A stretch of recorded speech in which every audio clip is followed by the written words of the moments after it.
All right, Friday Reads, number 4. So what have I been reading lately? It's been a little while since I did my last Friday Reads video, and I've actually read quite a few things since then, including some of the stuff that I mentioned that I was reading when I filmed that last video. So today I'm going to break down the stuff that I've read recently into a few different categories, starting with classics, which I've been reading quite a bit of, then history, mystery, and a few other things that I've read as well. So I hope you'll join me for a bit in reminiscing about my beginning of my fall, end of my summer of reading. So for the classics, let's start off with War and Peace. This is the one that I've been reading for most of the year at this point, since about March or so, when I started this quest led by Simon Heisel on his Substack to read a chapter a day of War and Peace and finish it by the end of the year. And I am, as always, as I've been filming these Friday Reads videos, I'm a little bit behind, but not terribly behind. Actually, I was several months behind because I didn't read it for a while. But the past few days, really the past week, I've caught up quite a bit in just reading, I don't know, about 2 months worth of chapters. So it's been fun. It's one of those books where you can't really sprint ahead to the end. You have to take it as you have to pace yourself on this quest, which I've been doing pretty well, although I've taken breaks here and there and then gotten back to it. But I'm enjoying it a lot. Right now I think probably about, actually probably more than 2 months behind at this point, but I'm gaining back on the goal of finishing it by the end of the year again. So maybe I can be sitting there with Charlie Brown at New Year's, finishing off my last few chapters of War and Peace. So hopefully I'm still on track to get to it. But right now I am at so there's the whole book is broken into separate books, which are broken into separate parts, which are broken into separate chapters. I am partway through the part, I think that's the right breakdown. I'm partway through the part where I'm pretty sure the Battle of Borodino is going to happen in this section. I'm assuming that partly because the very beginning of the section, Tolstoy sort of made some sort of author's monologue about what a disaster the battle was, and also because this section is especially long, so I think that a lot will happen there. So I am not super familiar with the Napoleonic Wars history aside from this book, but if you haven't read this book or studied European history, this battle, the Battle of Borodino, was the deadliest battle of the Napoleonic Wars. But in a way, it was also sort of a turning point for the wars as well. So Napoleon's army had pushed very, very far into Russia, and the Russians were sort of reluctant to engage in battle with Napoleon, so they kept just deserting their cities, maybe offering a little bit of resistance, but like fleeing the cities and really burning them to the ground with what's called the scorched earth tactics. And the Napoleon's army is getting dangerously close to Moscow at this point. So yeah, this is going to be one of the deadliest battles of the war, but also a turning point where Napoleon finally realizes, along with the rest of the world, that he's overextended himself. Definitely a lot of emphasis on the war recently in the War and Peace, in the balance of war versus peace. One thing that I've been enjoying recently is Princess Maria, who has sort of been subservient to her father throughout the entire book, is finally sort of getting a chance to come into her own and having to take some responsibility herself. Well, not that she wasn't responsible. I respected her throughout the whole book, but I think she's getting to the point where she's really finally developing in a way that I think we sort of could see coming from a long time ago, but we just didn't know when it would happen. So that's been really fun. And then just seeing the different intrigues and battles and characters go through their different development arcs.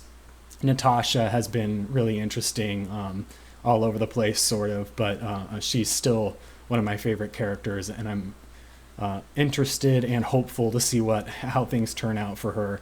And then poor Pieter is just, I feel like he's just never gonna figure things out, which, well, I feel like no one is ever gonna really figure things out completely in this book, because Tolstoy seems to be opposed to the idea that there's like something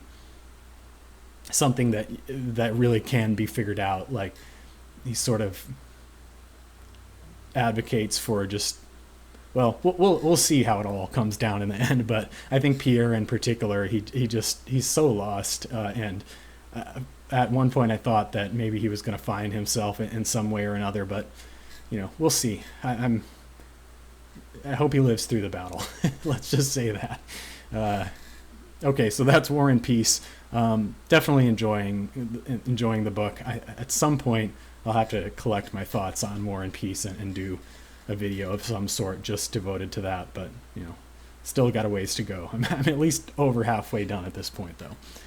All right, one that I finished in the past month or so is Jane Eyre.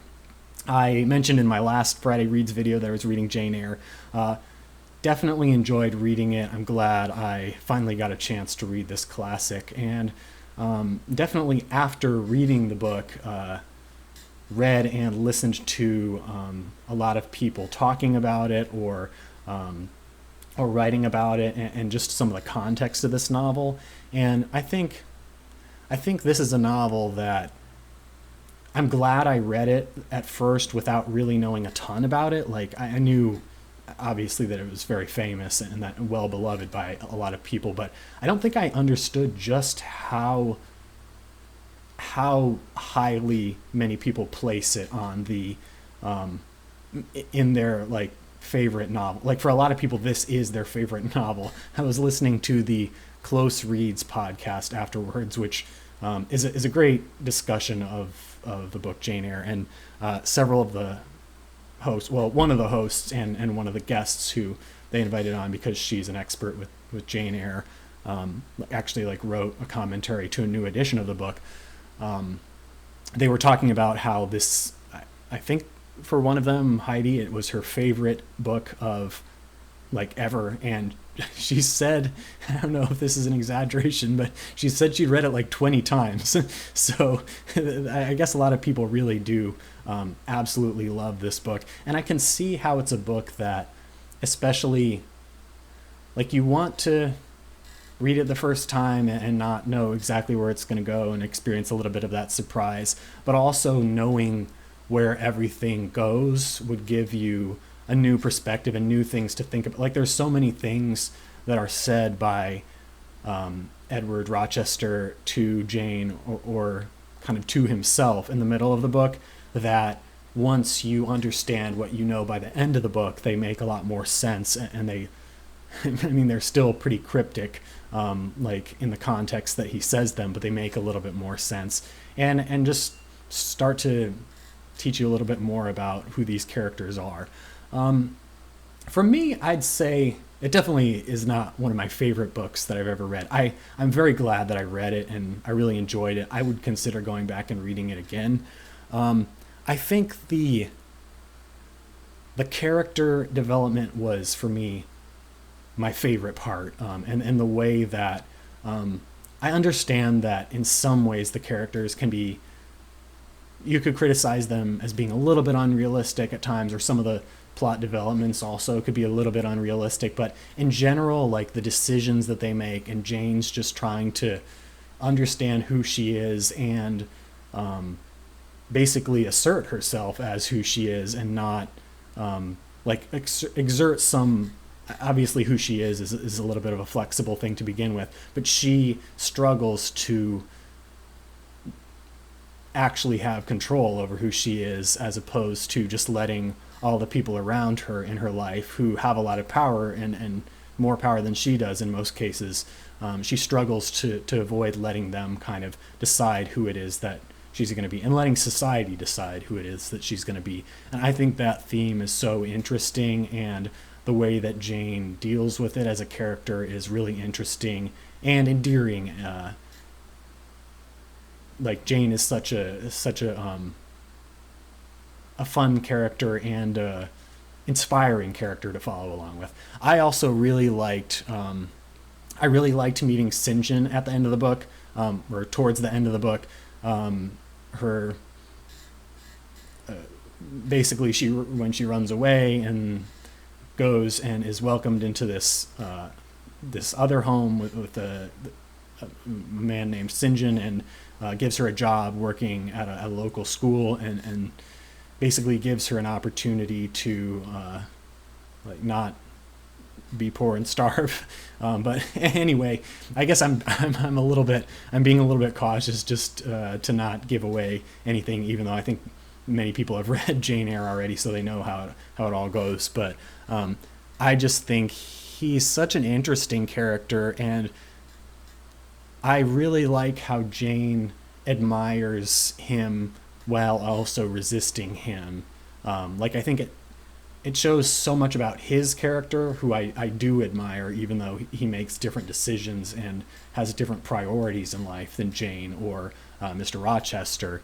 But I really appreciate how Jane is able to say, like, basically, she seems to have the attitude of, like, I really respect you and your decision and what you're trying to do with your life, and basically doesn't look down on him at all for it. But also, she says, like, respectfully, that's not how I want to live my life, and I have different priorities. So I think that end sort of sequence before everything is sort of wrapped up at the end really teaches us how Jane has grown as a person, and how she's developed to that really strong sense of self. And I think there's so much to gain here from revisiting the story. I also, just last night, with a friend who also read the book, we watched the 2011 Jane Eyre film adaptation. I enjoyed it. I thought it was okay. I maybe that's not that strong of a praise of the film, but I found it hard to really get into it, just because it's only 2 hours long. So much happens so quickly that it's like, really, in this movie they really focus on the time that Jane spends at Thornfield, which gives a little more depth to that section, although even that still feels kind of rushed.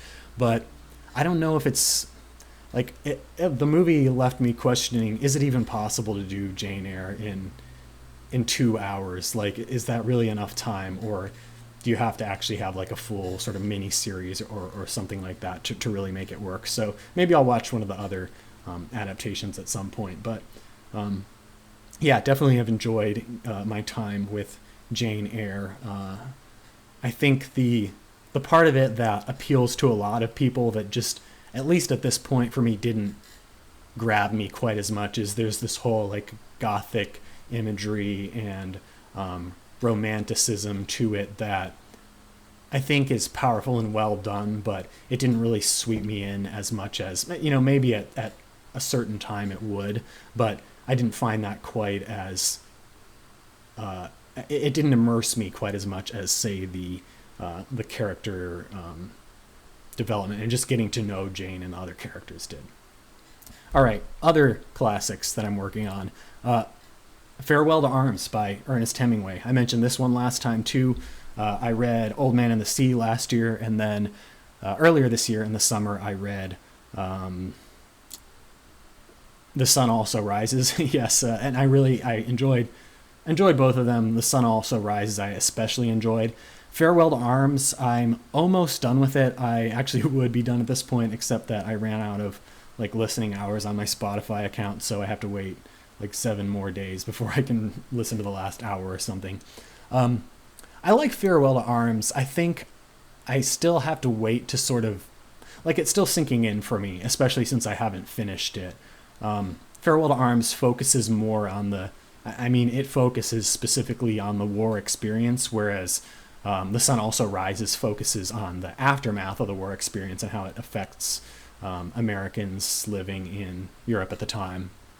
But Farewell to Arms is more focused on the experiences, in particular of one soldier, an ambulance driver, I guess, or like a medical transport driver. I'm not sure what you call it exactly, who's serving in Italy in World War I. And just sort of it really does paint a picture of, for one person and for the people around him, the experience and sometimes the sort of like meaninglessness that they experience in a war setting, and just how they cope with the everyday reality of what it's like to be there, fighting for a cause that they don't really understand on a high level, other than that they need to be here and that this is their duty in a sense. So far I would say The Sun Also Rises I've enjoyed a little bit more, but we'll see how it all pans out in the end. I also have been reading To the Lighthouse by Virginia Woolf, which I've been reading with Davood Gozli's reading group. I was able to make it for the first 2 sessions. I think it was broken down into 6 different chunks with discussion sessions weekly, and I went to the first 2 of those, but then unfortunately because of the timing I wasn't able to make the rest of them. So actually after I stopped being able to make the sessions, I've fallen behind a little bit in the book, but it's a pretty short book, so I'm pretty confident that when I have a chance to sit down and finish it up, I'll be able to. I liked what I've seen of it so far. I think the style is different, but also like, I don't know if it's what you would call modernism, like some of these.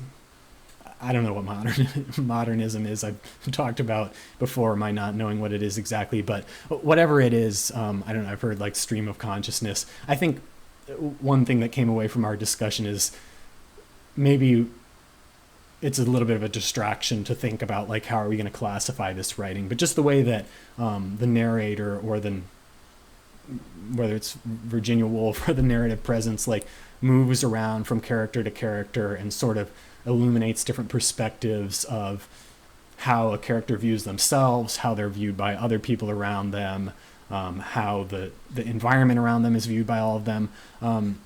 It's just, I feel like it's a very rich and enjoyable and sort of unconventional read as well, but something I find very readable, and actually I'm looking forward to finishing up as well.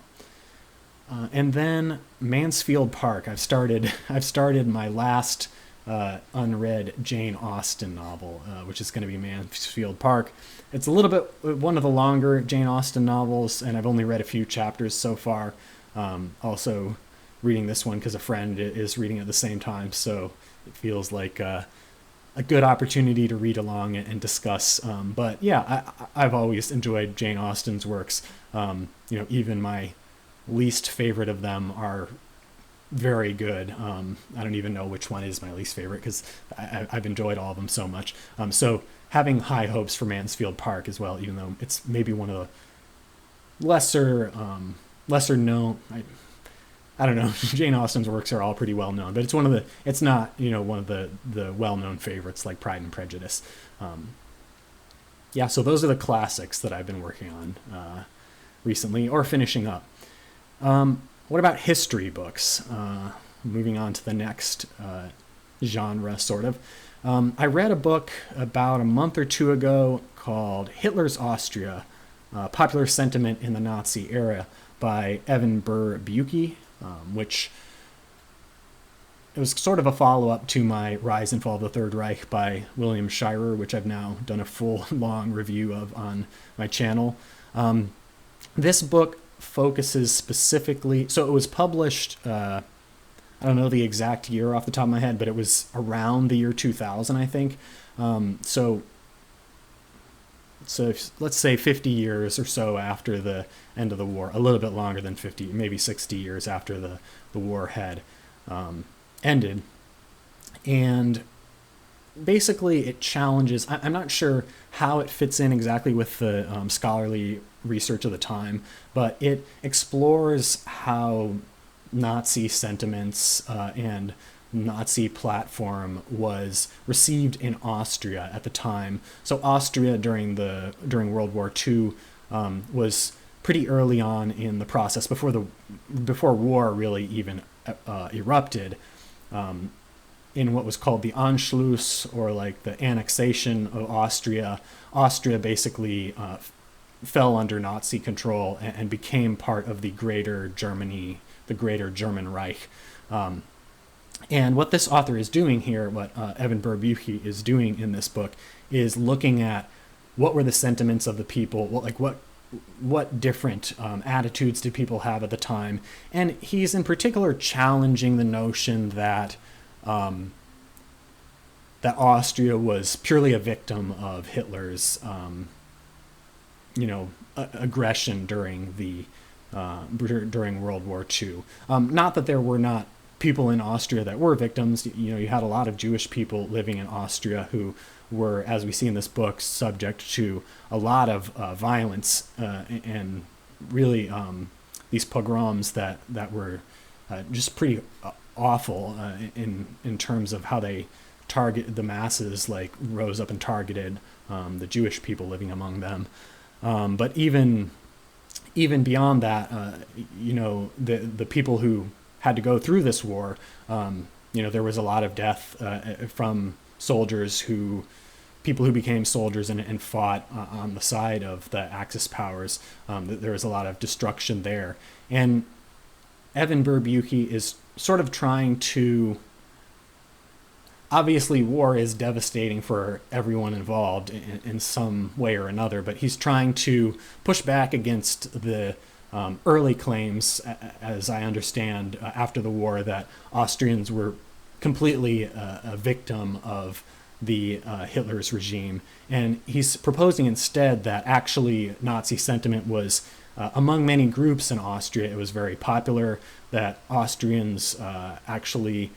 a lot of them joined the Nazi Party willingly, or hoped to get something for themselves out of it. And in particular, the anti-Jewish sentiments were actually very strong in Austria, possibly even stronger than in I don't know what it's called, like the Germany, in non-Austrian Germany. So I don't know enough about this whole historic picture to know exactly how it fits in with other arguments, but definitely an interesting read. I wouldn't really say I'd recommend it, just because I think that you can get the picture unless you really want to get into all the details. I think especially towards the end of the book, it really gets repetitive, and the author kind of tries to make statements like, oh, the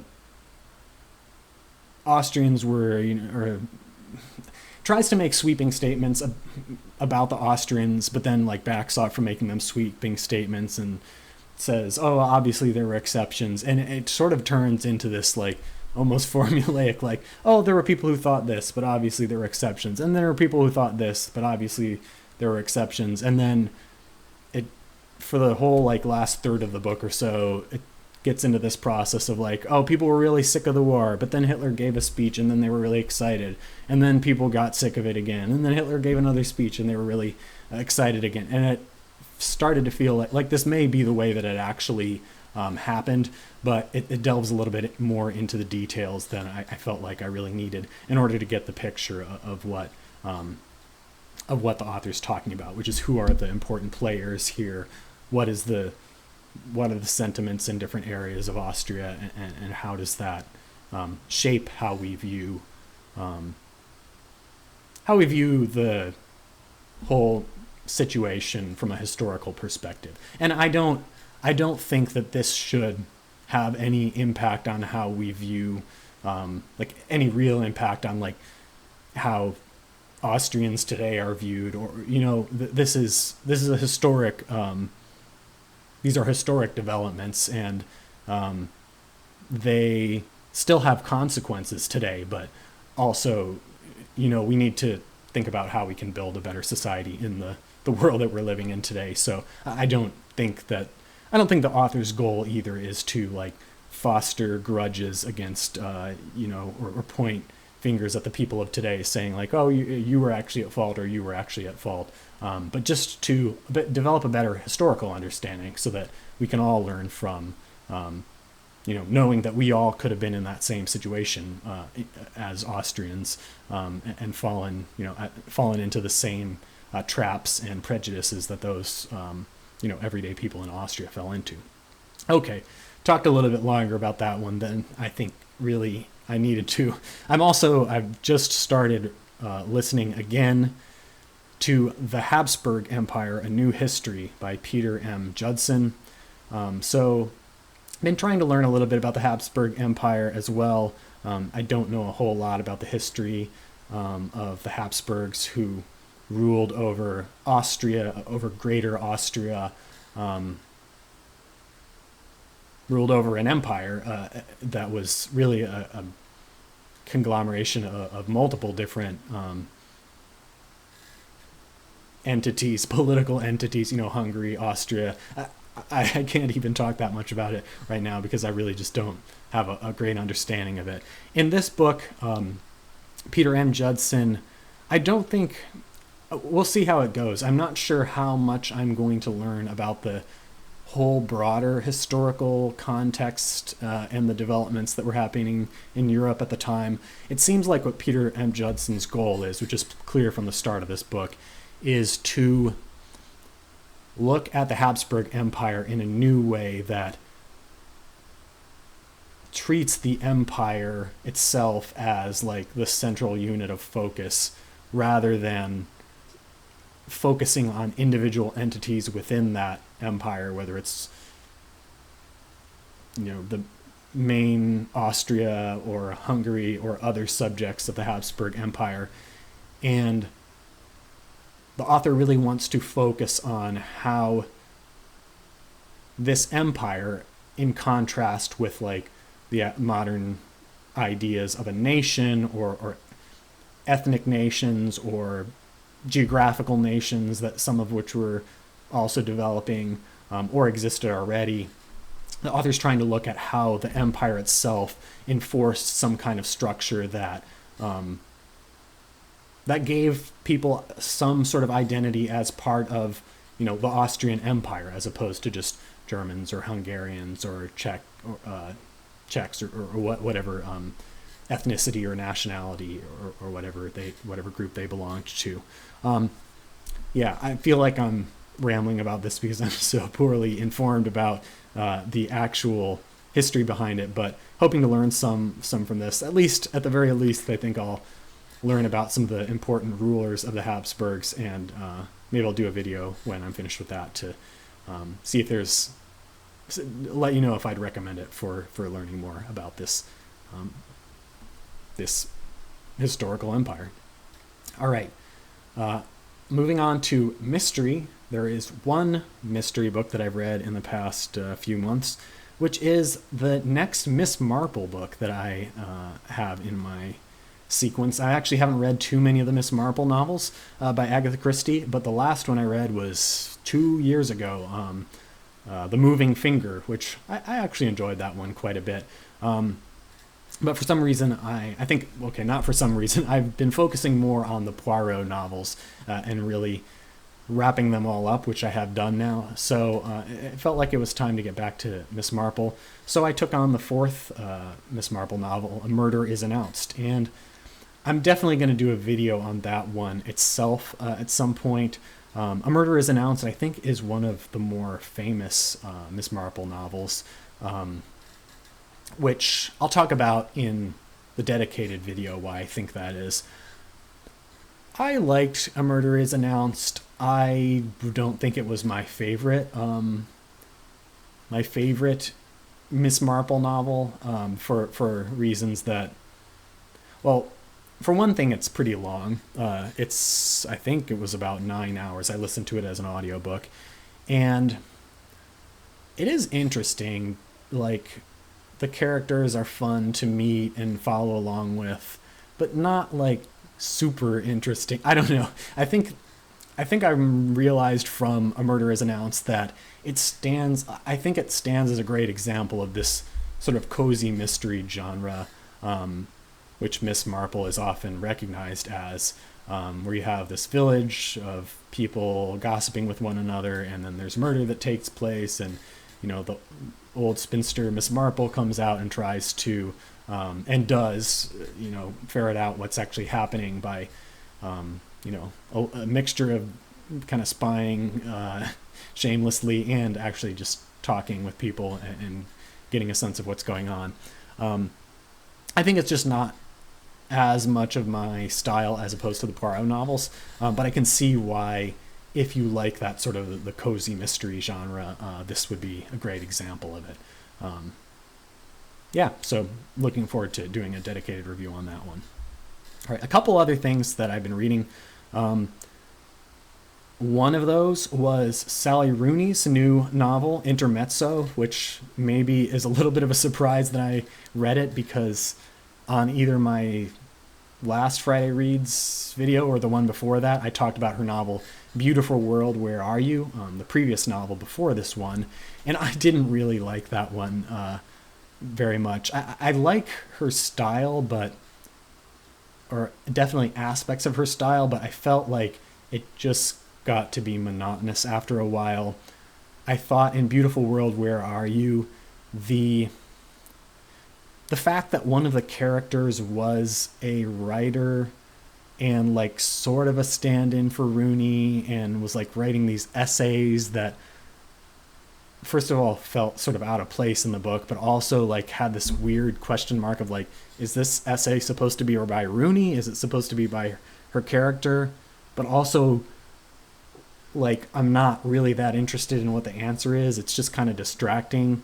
All that, and just I don't know, I felt like I didn't really get into the characters as much in that story. Everything felt a little bit more plain than, say, Normal People, than my memory of Normal People, which was a novel that I really enjoyed that focused on two central characters, and I felt like I really got to know them, even though, at first glance, it didn't seem like I necessarily had a lot in common with them.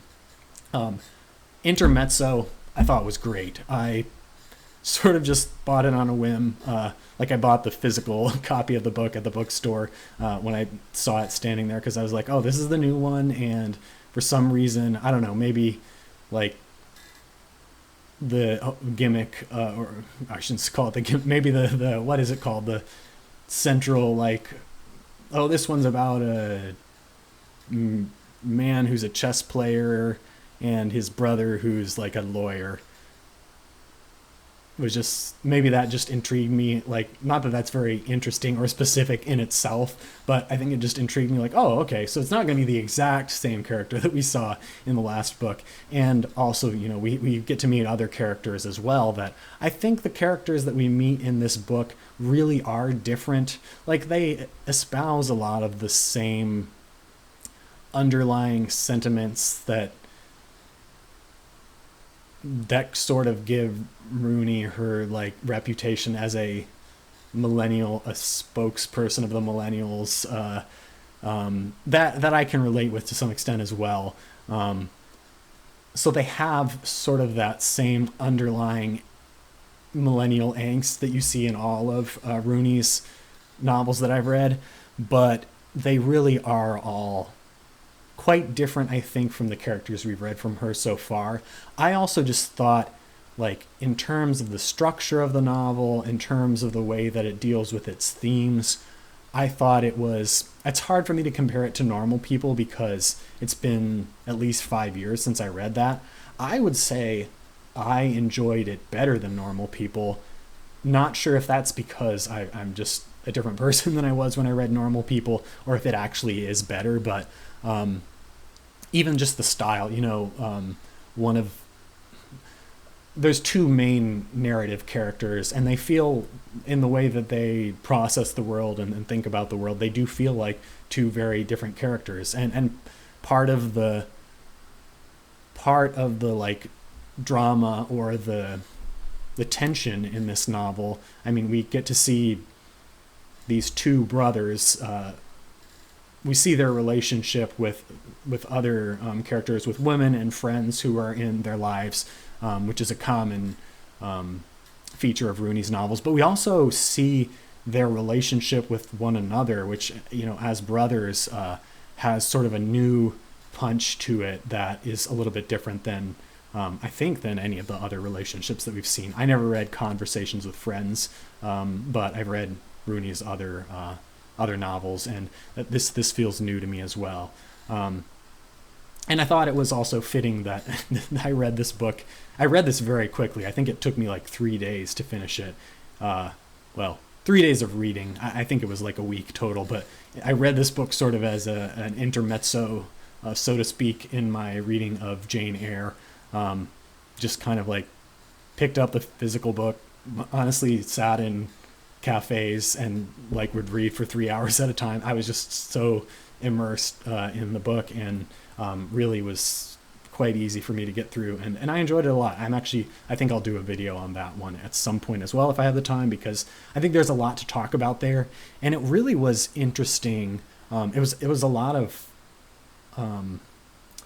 there was some cross-pollination in reading that at the same time as Jane Eyre, which maybe isn't what you would think necessarily. Like, they're not obviously very similar novels, but this seeing this theme of Jane trying to form her own identity and understand what her identity even is, and what the expectations that society has of her, and figuring out, should she conform to society's expectations or other people's expectations, or her own expectations of herself, and where are those even coming from. I think that's something that in this novel, Intermezzo in particular, the characters really are dealing with and trying to, I think it's a real point of tension for several of the characters, especially especially Margaret is the name of one of the characters, one of the central characters in this story as well, who really is struggling to figure out how, what her life looks like moving forward after she's kind of like hit this crisis of realizing that maybe she's not who she thought she was, for lack of a more interesting way of putting it.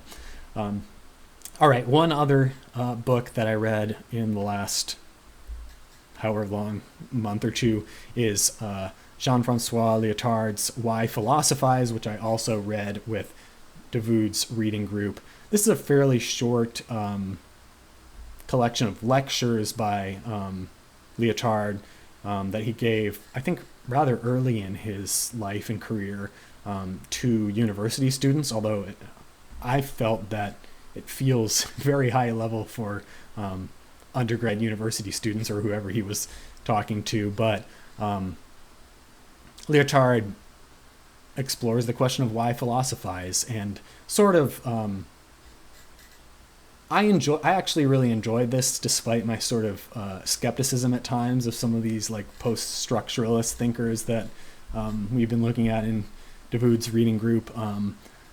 I think I enjoyed it because it sounds a little bit silly, but at a certain point, like, I find these philosophers frustrating because they have these sort of sneaky, or not really sneaky, just like slippery ways of talking about things where like they don't really let you draw firm conclusions, or they prefer to leave things rather open-ended instead of like starting from first principles and like understanding something on the basis of those first principles. Instead, they're, I guess Davood would call it, more playful in their approach to philosophy. And I thought that once I could get over the like the feeling of like, are they saying anything, like, is he saying anything at all here? Is he just talking nonsense? Like, once I kind of just let go of that and was like, yeah, well, let's just see what he says and whether it resonates with me at all. I think sometimes getting over that hump has allowed me to actually see how sometimes not having a firm conclusion or not coming to like a real understanding at the end of the process, but instead recognizing the process of like looking for an understanding. And that's what philosophy is. Not that I'm really a philosopher myself, except in a very casual sense, but I think that is sort of what Lyotard is exploring here, and exploring how even, in a way, there's not really any, like the question why philosophize is a little bit of a deceptive question in the first place, because you almost can't help but philosophize in some form or another, is his, I shouldn't say takeaway, because I don't think that's what he wants it to be, but that is sort of a takeaway that I got from this series of lectures. So if you're interested in learning a little bit more about his work, I thought I enjoyed Lyotard's lectures more because I also at the same time read about him on the Internet Encyclopedia of Philosophy. I sort of tried to see how his thoughts here fit in with his like more general philosophical